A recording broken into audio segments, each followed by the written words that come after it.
Welcome everyone. In today's video, I just wanted to do an ultimate guide to airdrop hunting. Now, just remember that none of this is financial advice, and if you lose any money, this is totally down to you.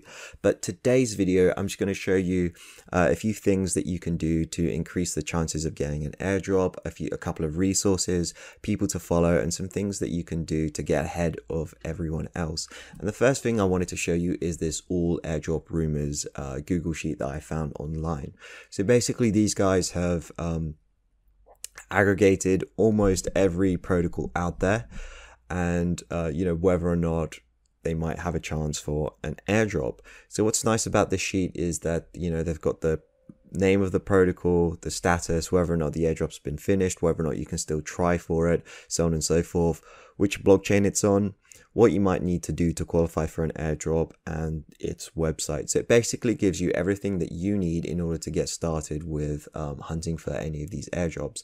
Now, you are going to recognize a couple of names where they have definitely done an airdrop in the past before, and I think you can basically ignore everything that says like Terra on here, because the Terra blockchain just isn't around anymore. So you don't have to worry about that. But I think the ones that are most worth your time, if you have a smaller stack, if you want to go after the ones on like Solana, Phantom, Polygon, places where gas fees are really cheap, that's your playground. Those are the projects that you want to go after.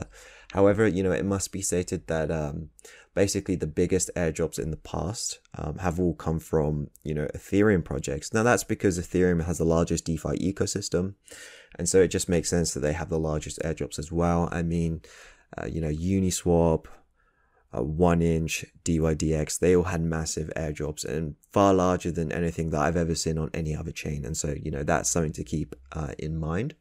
Now, the next tip I have is to search for layer 1 news accounts, right? So we have Solana news here, for example. Now, if you do this, you can get ahead of these guys, because I found quite a few protocols that they haven't added to this sheet just by going through these different news accounts and looking at the different projects that they talk about.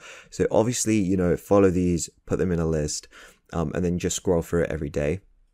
Now, one thing that I like to do as well is to go onto their following list and then just look for different projects that they're following. I mean, this is how they aggregate the news, is that they follow a bunch of different projects and then they, retweet or chat about it on their Twitter. So you have, like Solana news, Phantom news, Avalanche news, so on and so forth, and just follow all of those Twitter accounts, and that should help.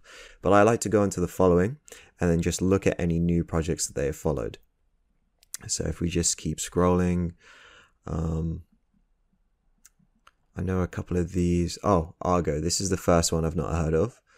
And if we just keep going down, there's going to be more. Sea Launch, I'm not familiar with that. Unlock as well. So let's see if they've got it on the all airdrop rumors thing. So let's just type in Argo. Nope. Unlock. No, they don't have either of those projects on this sheet. And so that's how you can stay ahead of these guys, and you can start, using these protocols before everyone else does. So this is, one juicy alpha tip out there for you. And now I just have to point you to a couple of Twitter accounts that are definitely worth following regarding airdrops. So Shabby is one of my favorites. I have them on notifications because they often drop news and different protocols that I would need to try, and the instructions on how to go about, qualifying for a potential airdrop. They're a great follow. We also have DeFi Airdrops and Olympio as well. Olympio is an amazing follow. And the next resource I wanted to talk about is DeFi Llama. So they have this airdrops tab here. So if you go to dFiLlama.com/airdrops, you can see all the protocols that are currently live and that don't currently have a token either. And you can see their TVL, and this is the list that you want to go after. These are the tokens that are most likely going to do an airdrop.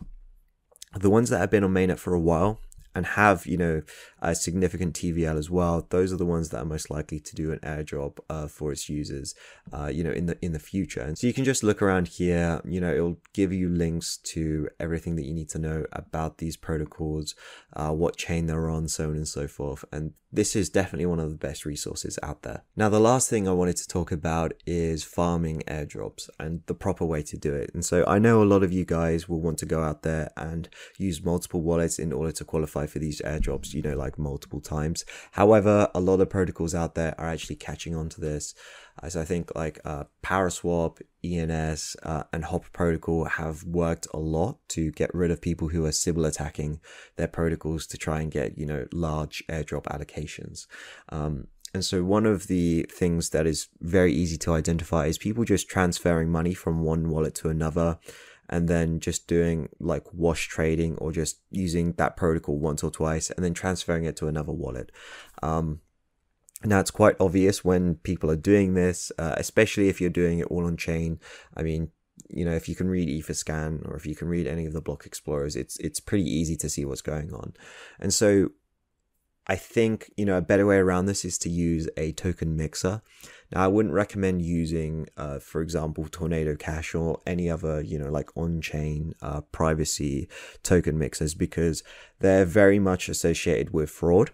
And if you want to ever use a centralized exchange again, you know, this might put you in hot water, because they don't like it when you use on-chain token mixers, like Tornado Cash, for example. And so what you can do instead is use a centralized exchange like FTX as your own personal token mixer. So what's really nice about FTX is that they allow you to create a ton of sub-accounts. So these sub-accounts each have their own deposit addresses. So I've created one here, I've called it Airdrop 1. So if I click on my Ethereum deposit address, we can see that it's called 0x524. Now, if I go to Airdrop 2, we can see that I have a different address as well. So if I click here on deposit, we can see that my deposit address is 0x5D. So that's cool. And what's even nicer about FTX is that you can transfer money from sub-account to sub-account internally. So if I just do this, I can transfer balances between my Airdrop 1 wallet and Airdrop 2 wallet, just like this. And basically this acts as an internal token mixer. So instead of having a trail on chain where I've transferred funds from Airdrop 1 wallet to my Airdrop 2 wallet, it's done internally in FTX's books. And so there is no verifiable on-chain proof that I actually transferred funds from one wallet to another, right? And so basically you could just create a ton of these wallets and just mix your funds up between all of these different sub-accounts as well, because it's all internally done within FTX.